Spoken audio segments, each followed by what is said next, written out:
Welcome everybody to the IESF 2024 World Esports Championship, or should I say the road to it, because Riyadh is just a couple of months away and we are getting there. The road has already been paved, and with that being said, PUBG Mobile is going to be the game that is being played today. So once again, welcome to the 2024 Asia and Oceanic qualifier. We have 10 amazing teams coming in today.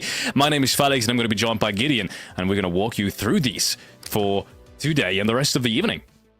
First of all, Felix, to get it out of the way, it is such a huge pleasure to be with here once again, and I'm so happy to be joining you. As my colleague said, my name is Gideon, and we're going to guide you through the day today. We're going to start out with Group A with 10 amazing teams, and I, for myself, cannot wait to jump into the matches. However, we have a couple of minutes before that will be the case, so we have some time to actually talk about what's going to happen. So bring us in, Felix. What awaits us? Oh yes, you already said 10 teams today. It's going to be a little bit smaller than the usual lobby that we have, due to the fact that we have national teams, and you know, some teams unfortunately went out on the qualification stages already. So we gotta talk about these teams in particular, and we're gonna get a graphic very soon, because we've got some very familiar names. Some teams literally sent their very best rosters from their respective country into this qualifier. Some of these teams have already won, literally coming off European championships. We've got the winner of the PMSL EMEA literally playing today. So just to give you an idea on how great some of these teams are that we've got playing today. And yeah, as you said, I mean, I can just start with Bahrain. A country that I didn't really have on the map, and I want to start with them because I literally just said it. We have teams coming in that literally just won European championships, and these guys have. We've got Prepad, we've got 4Y, DL, we've got Neos, we've got Frizzer. These guys have played an amazing season so far, and in a 10-team lobby, sure, that might just change. You're going to get to that in a minute, but surely they're going to be the favorites today. That's also one thing that I really wanted to talk about, the thing that you just pointed out. Having a 10-team lobby today versus having an 18-team lobby tomorrow. Obviously, it gets evened out a bit if you think about how many teams will actually qualify out of these groups, but still, 10 teams in a lobby. That is going to turn the tide quite a bit. How do you think gameplay will change before we talk about these other beautiful countries? Yeah, that's a good topic. Honestly, as an ex-player, I gotta say, playing with less teams, you kind of get a different feeling for the lobby. It feels like you don't need to rely on strategy as much as you usually do, just because of the fact that everyone's got so much space to begin with, and that also makes it harder, because in the end, we know how late zone shifts can be influential in terms of who's winning a match, and due to the fact that everyone's getting in anyways, maybe zone shifts do get a little bit more important, and that's kind of the fact that I think why we're going to see a lot of these very strong teams, and I was talking about Bahrain, for example. I think why we're going to see some of these teams try to isolate fights very early on, where we might just see more aggressiveness than what we usually do. I fully agree. It's going to be pretty tough in the end, and probably much easier and much freer. Teams are going to have much more zone control in the early stages of the games, but that can also trick you if you don't quickly adapt. But first, let's have a look at the daily. Some of the guys that have been casting for the last 3-4 years, we just got a lineup up and running as well for the very first time for the European qualifier, and it is so tough. If you do not have 4 people that are already playing together, you have to coordinate scrims, you have to coordinate practice, and then also you don't know what you're up against, because some of these teams play in completely different regions, so you will probably play against them for the very first time when it actually comes down to the qualifier, which is today. So I think practice is a huge thing. These guys literally are coming off of their respective regions at the very highest level. They've played massive amounts of hours together. We're talking about hundreds of hours that they've not only practiced but also played at the national tournaments. So huge advantage to these 3. Mongolia especially, as well as Kazakhstan and Bahrain. I tend to agree. I would say it can be sort of a double-edged sword as well. When you have these situations where players have to form a team based on their nationality, you can at times, for once, have these mixed teams that for some reason kick it off really well.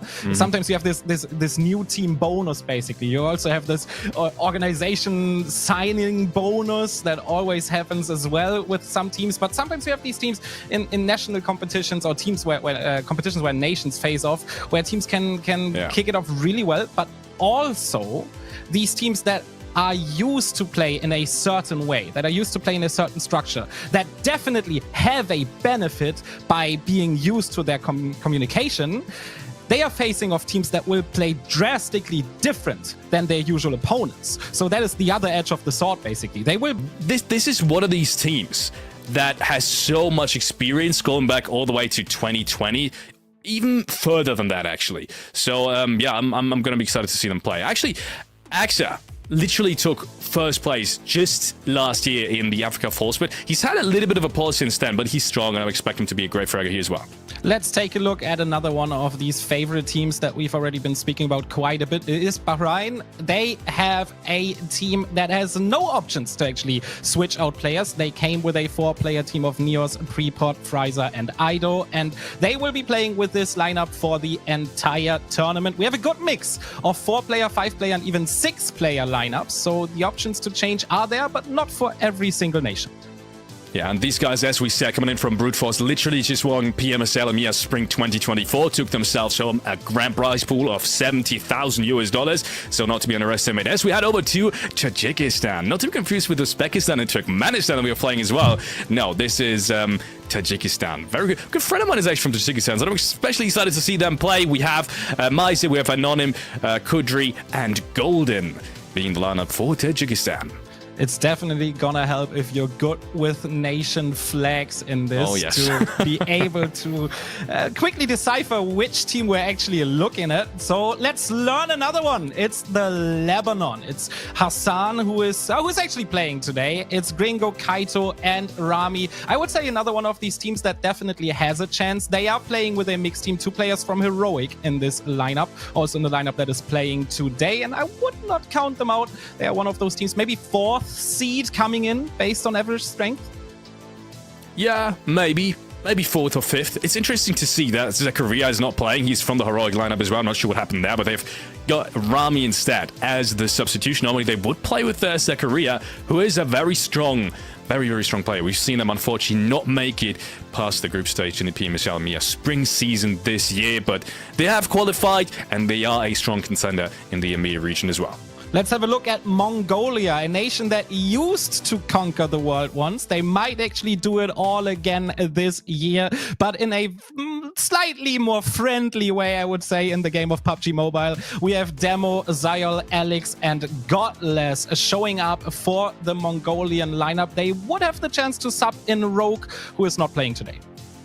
Yeah. Also, as we said, one of the strongest teams in this lobby. They can never be underestimated. IHC, with their full roster, as we said, also a big advantage in my opinion. And these guys as well, coming off of a great finish from their respective regions, Central and South Asia spring season 2024, took themselves the 4th place, and also the PMGO. We've seen them in this amazing tournament in Sao Paulo, actually in Brazil. If you've watched that tournament, you know these guys are dangerous, and they took 4th place and 15,000 there as well.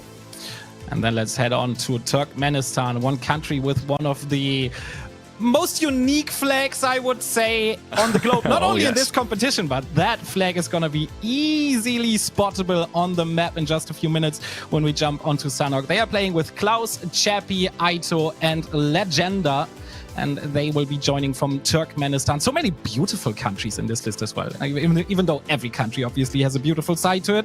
I've just seen a couple of, I don't know why, but I've just seen a couple of documentations on Turkmenistan, and they have so many beautiful places there.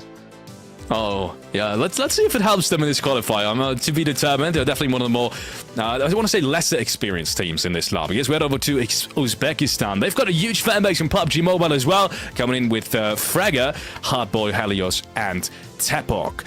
Also I want to say, more experienced lineup in comparison to plenty of these other teams.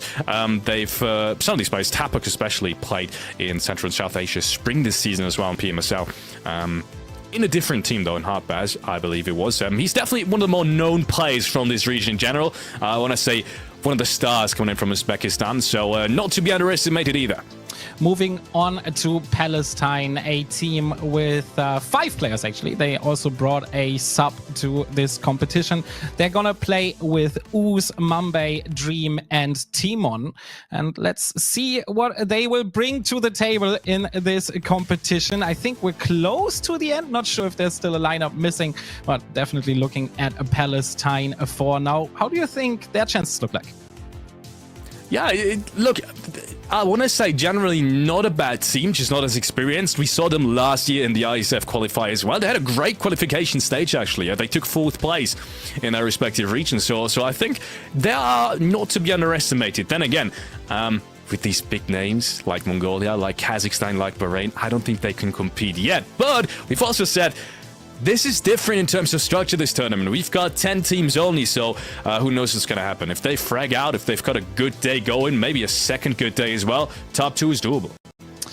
I mean, also the amount of matches definitely is something that we should take into consideration. If you really hit it off well, and I think this is going to be... It's sort of a thing that we keep repeating almost like a parrot, but getting really well into a tournament is super important in every single Battle Royale esports setup.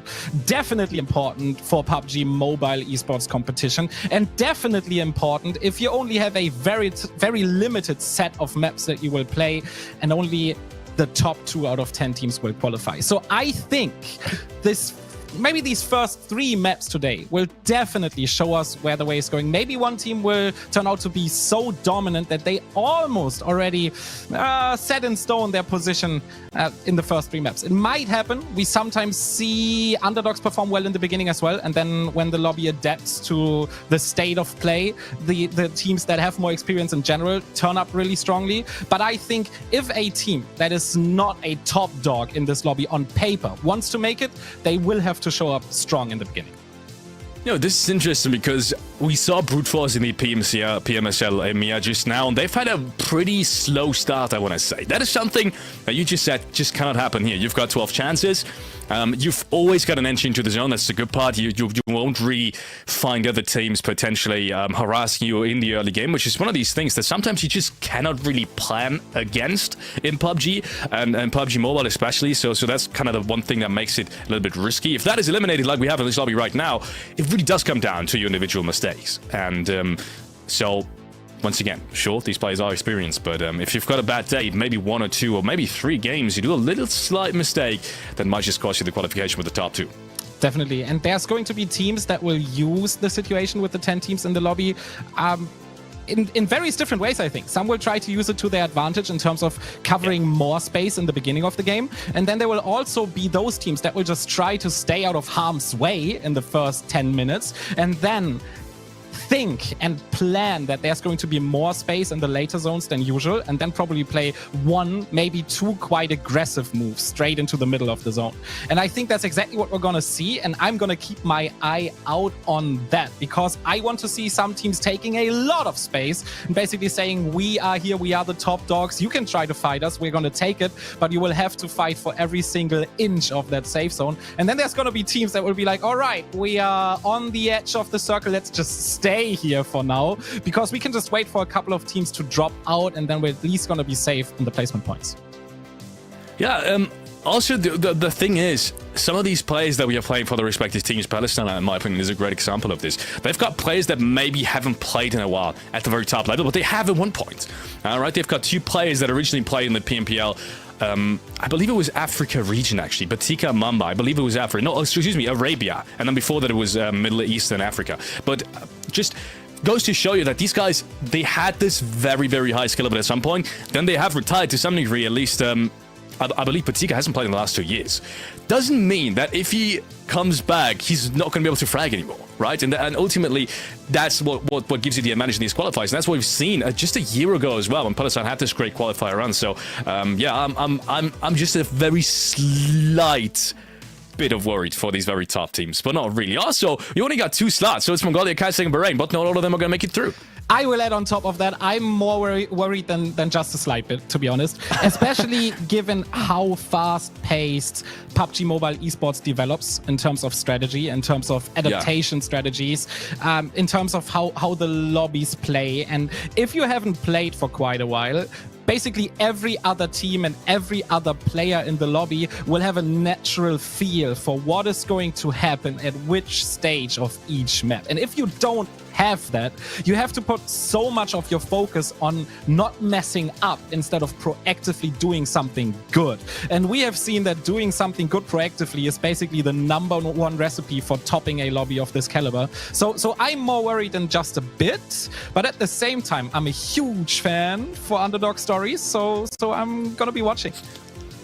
Underdogs, is there any... Look, you said you saw some documentaries about Turkmenistan and its beautiful landscape. We've got plenty of countries I really want to visit in here, by the way. Like Tajikistan, like Uzbekistan. Is there any underdog that you think, and I'm talking outside Mongolia, Kazakhstan, Bahrain, and maybe even Lebanon, is there any team you see as a potential underdog for the top 2 spot? I was going to say Lebanon. That would have been my choice, but you added them to that rotation that you just mentioned. I would love to... I mean, I would obviously love to take Turkmenistan here, but not in terms of the players on that team, but in terms of me just simply reading so much and watching so much about that country, that it somehow warms my heart. It has nothing to do with the experience of the players, even though they are definitely able to make it. But I just have a warm feeling for that country right now. It's purely coincidence. What about you? I kind of want... Yeah, I want to say we've got some pretty experienced players in a team they haven't really talked about that much, Jordan. A cousin of mine actually lived in Jordan for some time. We've got some players also coming in from the Spring region, like... I believe one player from Onyx Raven. We've got to look back at it. I believe we have Lath in there. Yes, Lath from the Onyx Ravens played this season, literally this season in EMEA Spring as well.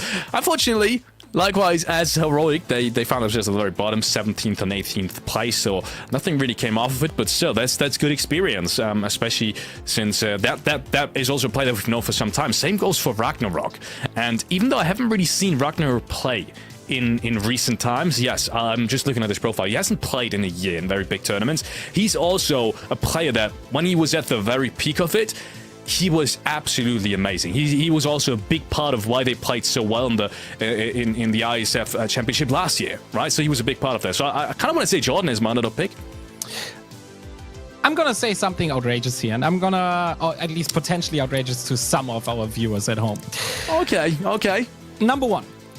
We have nations facing off against each other instead of organizations. Number 2, we have a 10-team lobby. Number 3, we have a competition with a drastically different average skill level in terms of some of these players and teams. So I would say this is the perfect recipe for at least one underdog nation, for one of those teams that we might not actually think will make it to make it. But let's stop with that thought. Let's hold it for a little bit because we have kept you waiting long enough. Oh, yes. It's time. Let's jump into the first map of the day. We already told you it's gonna be SANHOK, and we're seeing the first plane.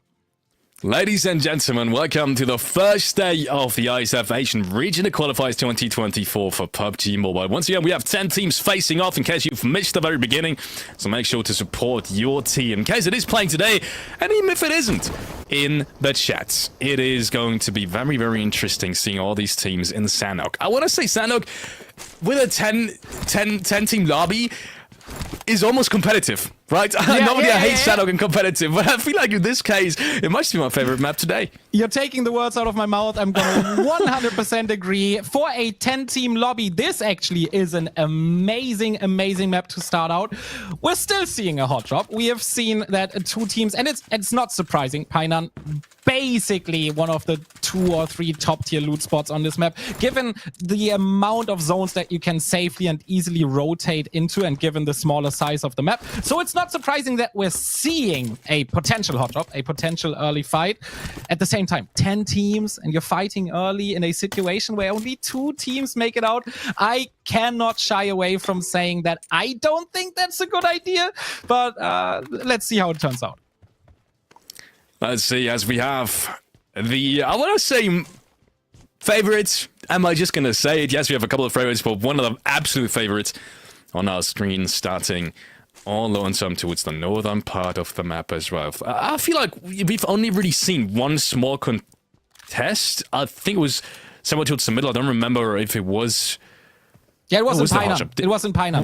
Was it actually, though? Yeah, in Pioneer? I think it was. One team on the left side, one team on the right side of the river, if I saw correctly. And I understand it. It's, yeah, there we go. There we see it. Ah, okay, so this is actually Pioneer. So, and it's this situation right here. Tajikistan, I think, facing off against Palestine or Jordan. I'm going to say sorry right away because those two flags are so similar to each other that we might mess it up every now and then, but we're going to try to actually have a good look. But I think it was Palestine. I think we're correct. So, as I mentioned, this is one of those spots where I can understand the hot drop. Number one, it's not technically a hot drop. You have two different sides of that river. You can technically wait for the team on the other side to rotate away and then basically move after them, given where the first zone is going to go.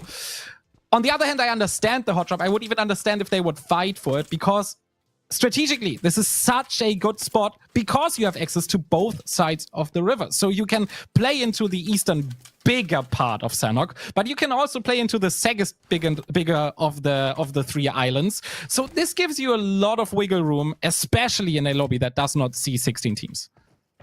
Absolutely. I want to say, if there is a contest anywhere on this map, I think Pioneer is kind of the most fair one. As we saw it literally just now, there is possibility for both of these teams to just exit it. Unless you really want to fight it, then you can kind of hinder the other opposing team of really exiting it. But in this case, it was possible as well. For all the other cities, I want to say it's kind of more difficult because first of all, you won't really find enough loot. On Pioneer, you most of the times will, if you do split it correctly. And second of all, it's kind of easy to spot out where the rest of the players are landing. Like in this scenario, it was a 50-50 split, and just kind of, split by the river. So, pretty good spot for both these teams. More loot going the way of Tajikistan as well. As some of these teams are starting to rotate off. They aren't even sure. I think Tajikistan isn't even sure that they've left the city already because they've focused themselves so far towards the western side. Do we only have 9 teams in the lobby? And if so, what nation's missing? That is a very good question that I haven't even got an answer to at the moment. I'm going to take a look as soon as we see the map. Yeah. We're going to verify that for you. We're going to tell you right now that Uzbekistan is not the nation that is missing. Looting Paradise Resort at the moment. And as we mentioned earlier, and it's not really that surprising, not that much movement in the earlier stages, especially for those teams that have found themselves within and pretty well within the first circle. It's not that surprising to be within the first circle on SANHOK, but still not much movement. We see one player in every single direction of the map, simply just scouting, making sure that no early contest is coming their way. And they're going to probably stay here for quite a long time, playing the very safe game. One of these teams that we said was going to be in an underdog role, as we have Palestine finally rotating in as well. Pretty good spot. A spot that, especially if you have less teams around you, like in this instance, is going to give you lots of information and less risk, because usually if you do play that hillside, it is there's a lot of risk involved. You can get third party pretty easily.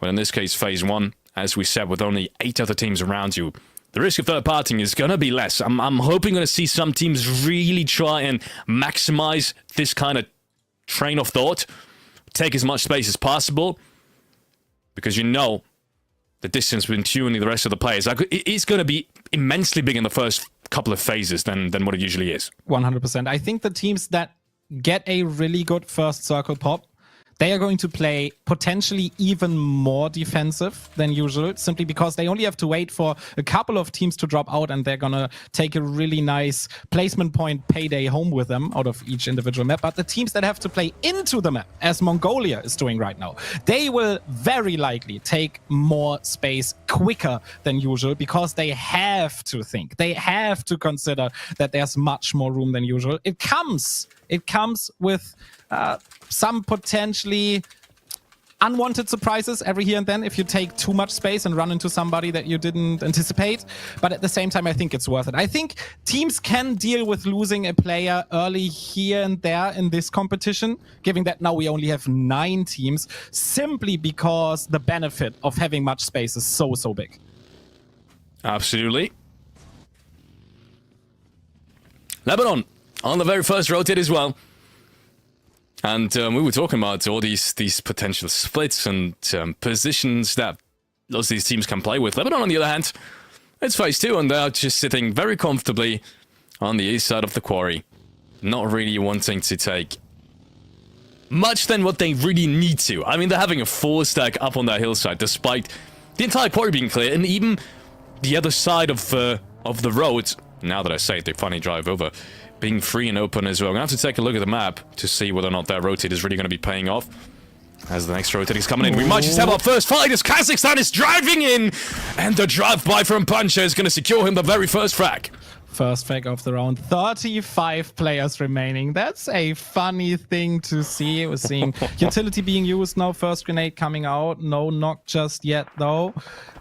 Things have slowed down a little, but only for a second, as the DBS jump shot secures the second knock of the game. Oh yeah, second knock and second flash go in the way of Kazakhstan. They find themselves in a very good spot very early in this game. That was one hell of an aggressive breach, but Kazakhstan somehow make it work. And you can see the remaining 2 players nowhere near to be found, so they will be very, very safe for the time being. And they've secured themselves a very good position as well. I mean, we're going to have to wait and see how the map is going to shift, how the zone is going to shift especially. But by the looks of it, Kazakhstan almost centralized as much as you can be. Perfect example, by the way, for the advantage that a team such as Kazakhstan has in this lobby. 4 players from the Na'Vi lineup. You could see how quickly they were able to react and adapt to a situation that they did not see coming. I don't think this was a necessarily wanted breach. I think they were a little bit surprised finding 2 players of a 2-2 split there in the boot camp. And they reacted so quickly. Everybody took a strong position. Everybody played the angles. They quickly found out that there's likely only one more opponent with them in the bootcamp, and then they simply just flushed him out. That was perfectly played, and that's probably something that we cannot anticipate from these lineups that didn't really have much time to train for this competition. Yeah, I think training time is one of the biggest differentiators, as we said, between some of these teams in terms of how much they've practiced. Some of these teams are coming in from the very top of the international scene in their respective region, while the others literally haven't played in I want to say 1 or 2 years. So that's how big the difference can be between some of these teams. And also that's due to the fact that, you know, in some regions, PUBG Mobile just really is bigger than in others. We've got massive PUBG Mobile nations. Some of these countries that you might not even think, because you might not see them at the very big tournaments like the Global Championship, but despite that, they might still have a very big community, like Tajikistan, like Turkmenistan. Some of these countries really do have a big community, and they've got scrims going on and on and on, and you might not hear from them, but they're there. And this is one of these tournaments that they want to show that as well. 100%.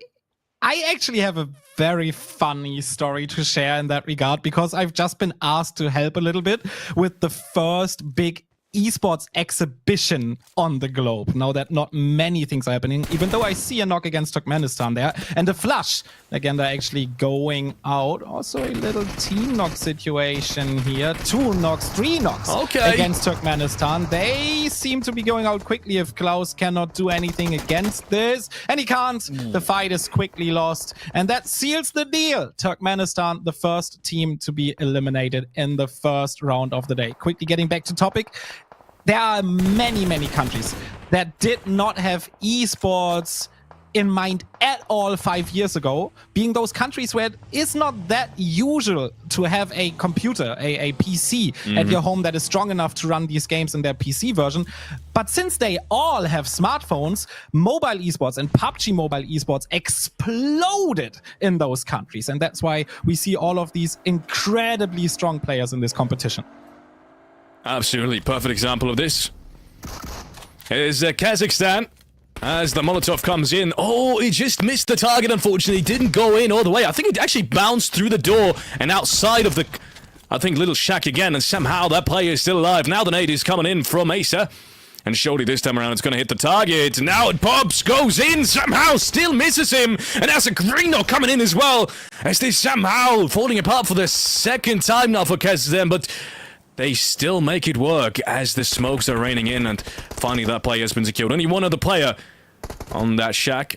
And I'm sure they're going to have their targets and sights locked on him in just a minute. Almost suffered their first casualty, but easily saved their player in the end. Like, he was the last one. And how on earth is that such a quick elimination? But we have to jump right over. How are so many fights happening? This is only stage 3 of the first map. You can take it slower, guys, but they don't want to. They don't want to. They came here to fight. They know that placement points alone are not going to cut it. They will need a lot of eliminations. And I think there are a couple of these teams that 100% know that they will need 2 or 3 really strong games, much rather than 5, 6, 7 average games, because these really good games where you take home the win with 10 eliminations, which is going to be tough in this lobby, simply being 36 players, but they will actually bring them to the top, and everybody's playing for it right now. I don't really see a single team playing super defensive.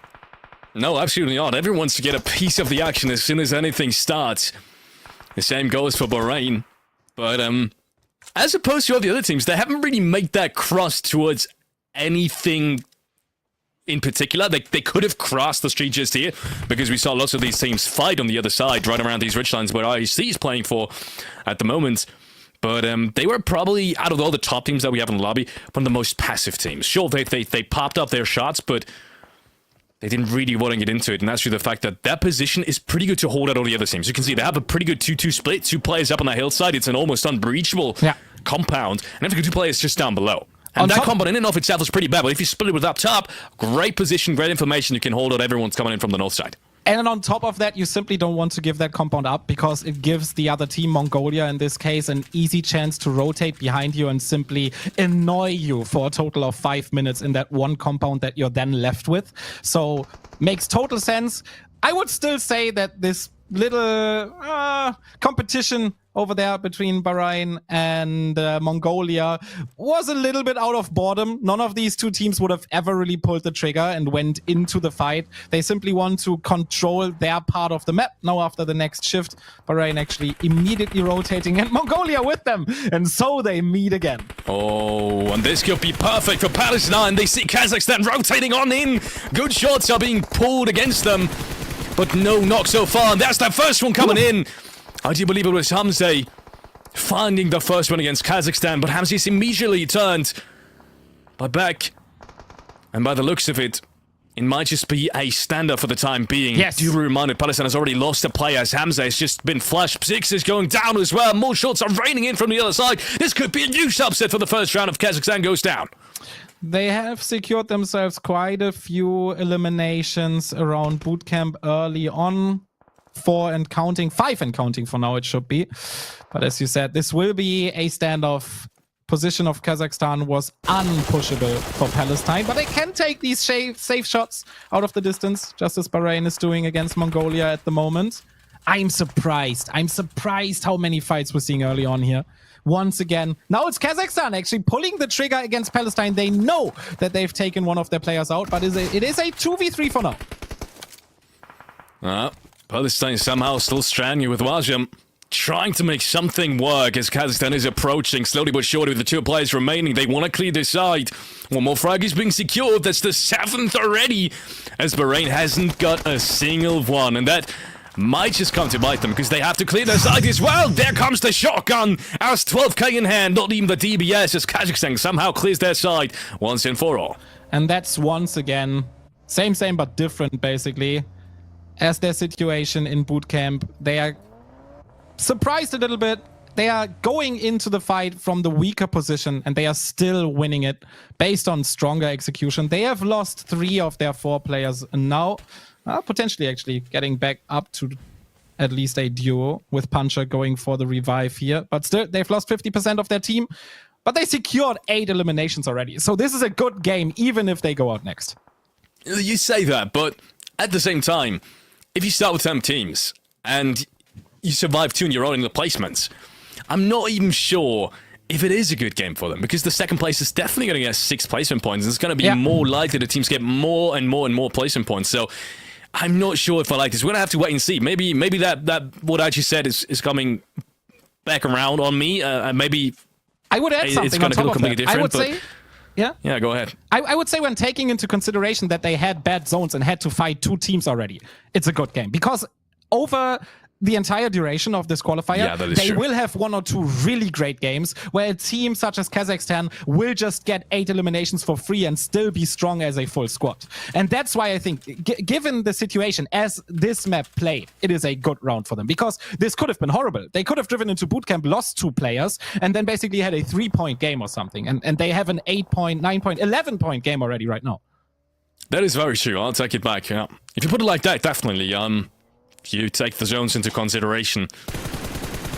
I have to say that they really made the best out of it. Let's see, Uzbekistan still holding strong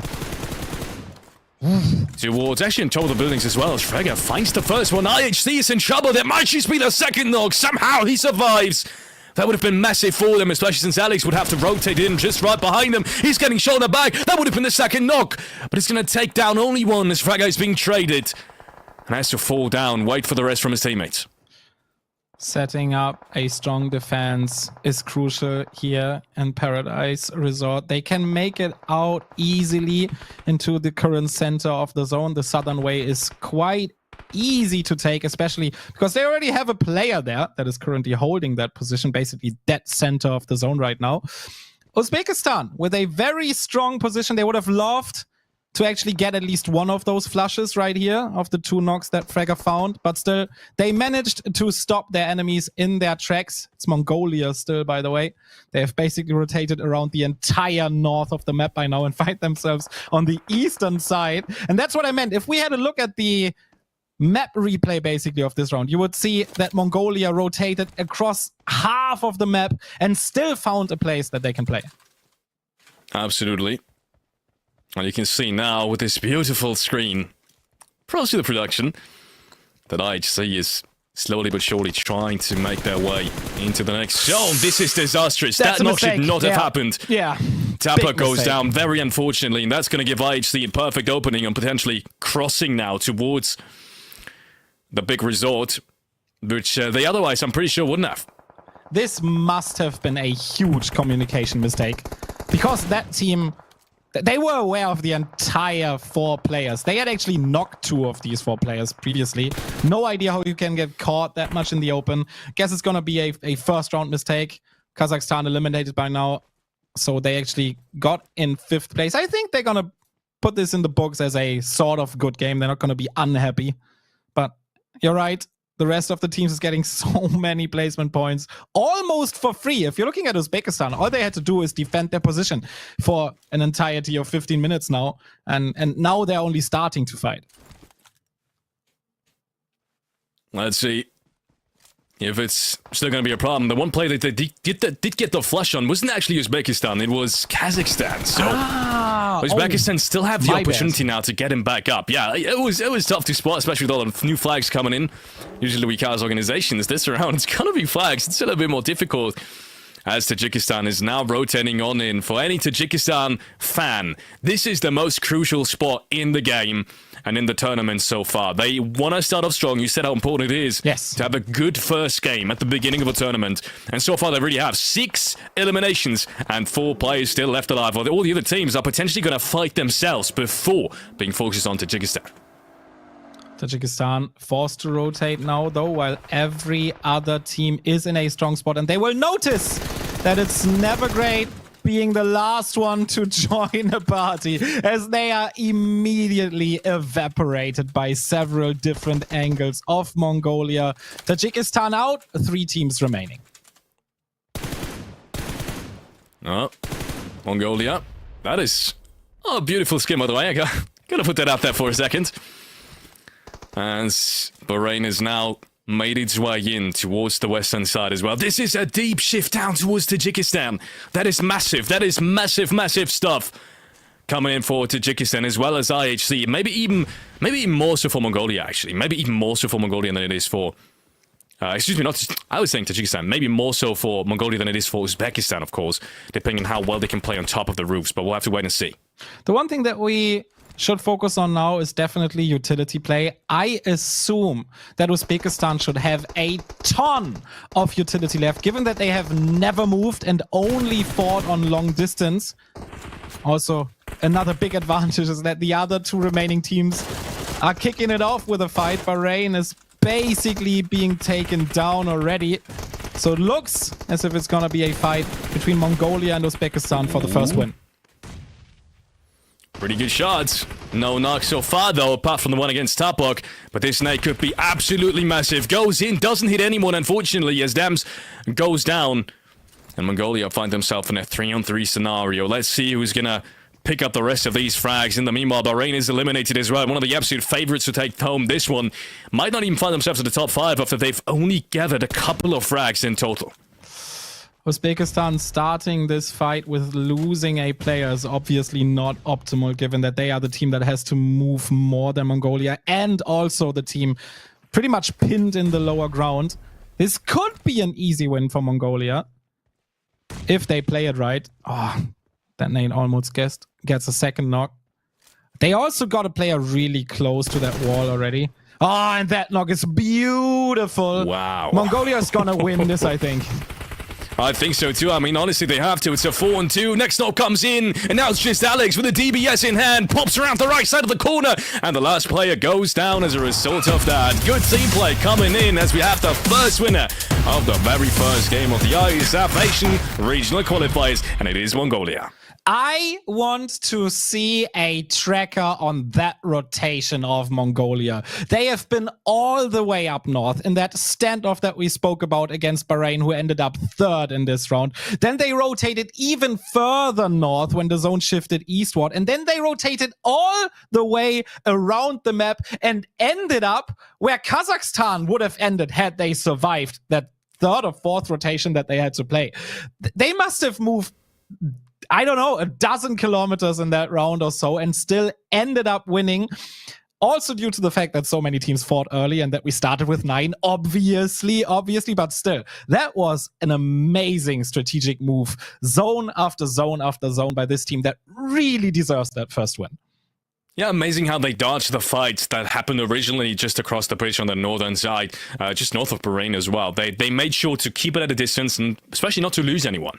I want to say, this almost fell apart and would have if they would have gotten that second knock from Uzbekistan, the one where Fragger was on top of the roof. If that second knock from Fragger would have happened, yeah, Uzbekistan would have won it. And well, I think Fragger is going to look back at that round and be like, maybe I just threw the rounds. Maybe he's hungry. But it was really tough shots to hit to begin with.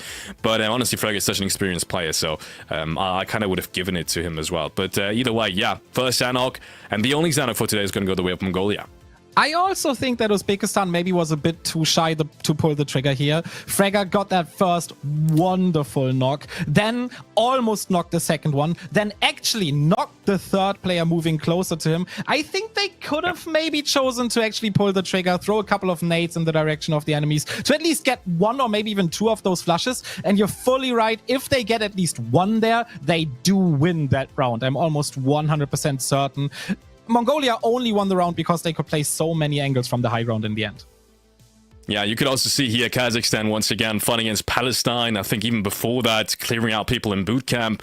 I believe Jordan was actually the team that they had to fight against originally. And then in the end, here again, once more, Mongolia is just cleaning up the circle. I felt like Bahrain had a little bit of a chance, but only if Mongolia wouldn't have cleared them before taking on Uzbekistan, and they did just that perfectly. So Mongolia, once again, very big props to them. They played this really methodical, and this is exactly the kind of thing that we said coming into this day. The teams that have played together, that are literally at the top of the international scene already in their respective regions, like Mongolia, you know, IHC, they've literally just played one of the biggest tournaments this year.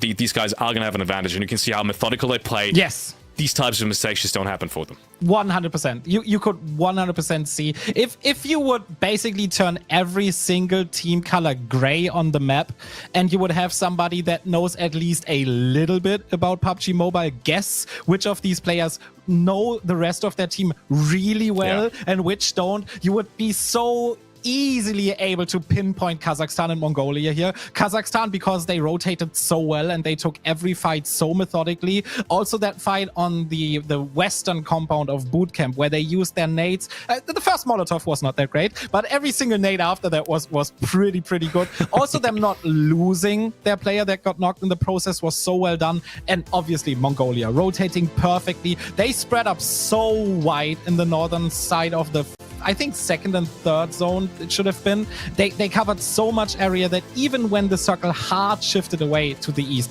they so quickly had a new position to play from. So yeah, you could easily see that. And at the same time, you could easily see that those teams that had some openings, that had some good positions where they could have actually played much better, they simply didn't have the speed and they didn't have the accuracy to do the moves together that they had to do. And yeah, you couldn't have said it better. I want to criticize on Uzbekistan because I feel like, sure, that fight against Mongolia early on with Frege on top of the roof was one of the scenarios that we talked about them, but even before that, we didn't really touch on them because they had such a centralized position for almost the entirety of the game, and I thought it was really interesting. They already contested them on it, right? Uzbekistan was completely fine with just taking the resort, and especially towards the eastern side of things, just taking the resort and just sticking to it, right? No matter where the zone shifted, they knew they were going to play this from edge to edge, and they're not going to leave it until they really have to. But that also only worked because no one really took the western side. Just until the very end, no one was really there. I think Bahrain was the only team even slightly contesting them, but they didn't even contest it to begin with because honestly, they didn't have the players, and also they didn't really want to. They played that western side because they realized everyone else is towards the eastern side. So yeah, I gotta give it to Uzbekistan, but I think it's too early to tell whether or not that was just a one-off game or we're going to continue seeing them that strong. I think that came a little bit due to the fact that playing aggressively against Paradise from the western side of Paradise is really difficult. There's a lot of low ground with not many safe positions to play from. So that's why Bahrain took so long to actually make that final move that ended up killing them because it's so difficult to play there.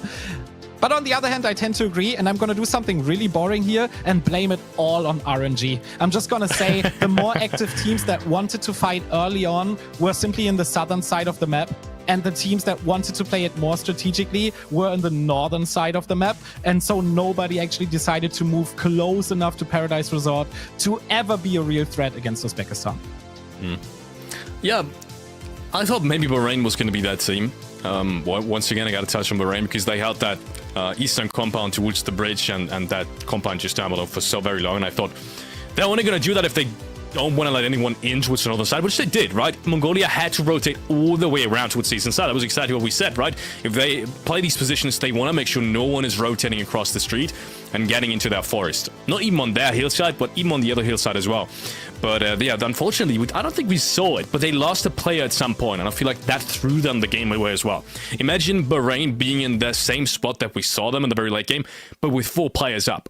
I think they would have had a great chance against both these teams, depending on how the next circle would have closed and would have gotten that first knock. I mean, Uzbekistan already lost a play even before that. Mongolia at one point had a knock as well. So I could have seen them win it as well. And we said they are one of these contenders. We haven't seen it in this match, but I'm pretty sure if we do look back at it and they don't lose that player, it would have gone all different. We would have seen them being a contender in the very first match as well. I fully agree. In these late stages of a PUBG Mobile esports match, it all comes down to fast-paced decision-making at the right time. So timing is extremely important. And one, they lost a player where they probably shouldn't have lost him. We didn't see it, as you said. But 2, they also didn't really find the perfect timing to either play around the north of Paradise and play into the buildings, actually fighting against Uzbekistan, almost creating a second direction for Uzbekistan to fight against, or to fight around the south to actually contest the position of Mongolia. That position that Mongolia had in the end was open for way too long, and it could have been taken from any other team in the southern side. And I think Mongolia was almost a bit surprised how easily they could actually play around that side of the map and that there was nobody there which was likely, once again, and I don't want to be boring here, but it was likely due to the fact that Kazakhstan and Palestine fought so early and both lost so many players that no strong presence of one nation could be formed around the southern side of the circle.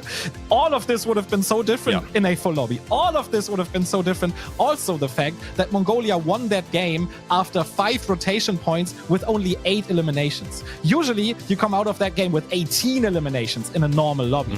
So everything's a bit different today. I think it goes to show all of these teams, and I think that's what we're going to see in the next couple of games as well, how important it is to have all 4 players stay alive under all conditions. If you do have to fight, make it all in, because honestly, you won't necessarily find much success with just 2 or 3 players in these late game stages, because you will have teams that will have a full squad. There will always be an edge where you don't necessarily have to fight your way in.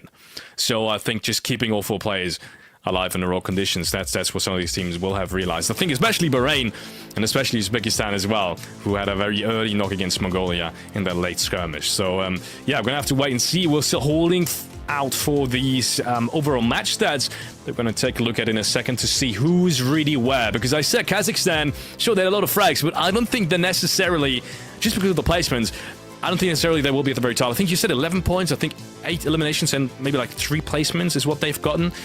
Mongolia had 18 points, just as a reference, so we're going to have to wait and see. But Bahrain only had 6 or 7, I think. I think they only they ended up 3rd, but will have less points than Kazakhstan, for example. And that once again shows how many kill and how many elimination points 8 actually are in a lobby where there's only, I would say, maybe 32 or 33 up for the taking, because there's always going to be some survivors in the end, right? So if you have 36 players, there's going to be 32, 33, 34 elimination points. And if you have 8 of them, that's actually pretty close to a quarter of all of the eliminations that you can get in a round. And that's pretty good, given that we have 9 teams. So I think Kazakhstan is going to end up most likely, maybe even 2nd, but very, very likely 3rd on the overall leaderboard. By the way, everything you have just said is going to be double the case when we move forward to Erangel. But let's first have a look. And it's actually the 2nd place with those 8 eliminations. What? Okay, I thought Uzbekistan had... Wait a minute. They only had 1 elimination. Uzbekistan only had a single elimination? Are you kidding me? That is crazy. That is crazy. But that's what happens. I mean, you have 16 out of the 33 possible eliminations in 2nd and 1st place, right? So you have 7 other teams, given that UAE did not join that first game, who fight for 16 eliminations in total. So these 8 eliminations of Kazakhstan cannot be understated. That is, I am completely shook right now. I thought Kazakhstan didn't really have that great of a game with 11 placements, because, yeah, honestly, I thought more so the late stage teams will have gathered plenty of these points, but then again, yeah, as you said, Uzbekistan only with a single elimination point. I want to see Tajikistan, 10 points as well, ladies and gentlemen. Tajikistan coming off to a great start. I think that was more for them. I feel like they should have taken the position of Bahrain in the end. They had 4 players left alive. They had a great entry. They literally only needed to rotate in, but somehow Bahrain, we didn't really get to see that fight in detail, but somehow Bahrain really somehow made it work with the 2 or 3 players they had left alive rotating out of the resort. So I'm excited to see Tajikistan again and make up for the mistake they had on the last one, because, yeah, I think they had massive potential that they've shown us. I mean, obviously nothing is decided here, and there are a couple of specifics that will likely not end up happening in every single map of this qualifier. But for now, it's super interesting to see that the 2 teams that definitely had to fight and rotate the most are the 2 teams up top. Because Mongolia had to rotate so much, Kazakhstan had to rotate and fight so much, and they end up with 18 and 11 points. And I mean, that just once again shows that your predictions for the individual team strengths were spot on, because you had both of them in the top 3. So first of all, kudos to you for catching that. But at the end, this was also very impressive. And number one, I don't really think they could have done that in a lobby with 4, 5, 6, 7, 8 more teams. Obviously, it's going to be drastically different when we jump into Group B, 100%. But still, this was a great achievement of those 2 teams. I feel like I want to ask the underdog question again, because we've now seen some of these teams play. And honestly, I had an underdog, or actually your underdog pick, I think it was Turkmenistan, correct? My underdog pick was Turkmenistan. I'm gonna change it now, though, if you ask me again. But yeah, finish your sentence first. Yeah, it was. Look, that first fight, unfortunately, really didn't look that strong. And I hope that was a one-time thing, because the way they handled that fight, I feel like they were scared. Yeah. And if that doesn't change, that's a very, very bad indication for how the next games could potentially be. And yes, in my opinion, this is an indicator. If you start off a tournament with a lack in self-esteem, with a lack in self-confidence, then that might just carry on through the entirety of the tournament. Turkmenistan needs to change that. I felt like Klaus especially was the last one in that original fight that we saw. Instead of trying to make something happen, instead of trying to take initiative, he kind of prone between these rocks. And I feel like, once again, I might just be completely wrong in that assumption, but I feel like that was just not enough confidence. And yeah, once again, if that changes, I think I have hope for them again. But that's why I was going to ask you again. Yeah. Whether or not that's changed, because that's just, I don't know, not a good feeling so far. I'm actually gonna, while we're taking a look at the match MVP of Kazakhstan, makes total sense. I'm just gonna project what you just said on two other teams. I think the same, and it's gonna be quite interesting because one of them literally got second in that game. I think Uzbekistan also playing a little bit scared. Jordan also playing a little bit scared. And as you said, if you're going into a best of a 12, into a 12 map qualifier, where only the top 2 seeds actually get what everyone is playing for, you can absolutely not jump into that tournament being scared. And I think you could see it. I'm gonna repeat it. I said it before.